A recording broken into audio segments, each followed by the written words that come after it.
జీవులు అంతరించిపోతున్నాయని పరిశోధకులు మనకు ఇస్తున్నటువంటి సలహా. ఎందుకు ఈ జీవులు అంతరించిపోతున్నాయంటే జీవ వైవిధ్యంలో వచ్చేటువంటి మార్పుల వల్ల అవి ఈ భూమి పైన జీవించడానికి అనువుగా లేకపోవడం వల్ల జీవులు అంతరించిపోతున్నాయి.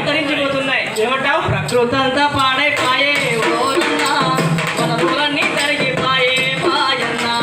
ప్రకృతి అంతా పాడైపోయే ఓరన్నా, వనరులన్నీ అంతరించే మాయన్నా. సీతాకోక చిలుకలు లేవు ఓరన్నా, వాగులలో చేపలేవి మాయన్నా. అరే సీతాకోక చిలుకలేవి ఓరన్నా, వాగుల్లోని చేపలేవి మాయన్నా. రోజు రోజుకు వేల మొక్కలు అంతరించిపోతున్నాయి. రోజు రోజు వేల మొక్కలు అంతరించిపోతున్నాయి. ప్రకృతంతా పాడైపాయే ఓరన్నా, వనరులన్నీ తరిగిపాయే మాయన్నా. ప్రకృతంతా పాడైపోయే ఓయన్నా, మాయన్నా.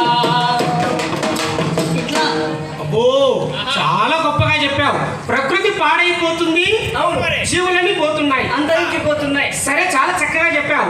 మరి ప్రకృతి పాడైపోవడానికి కారణాలైనటువంటి విషయాలు ఎవరు నీకు తెలుసా?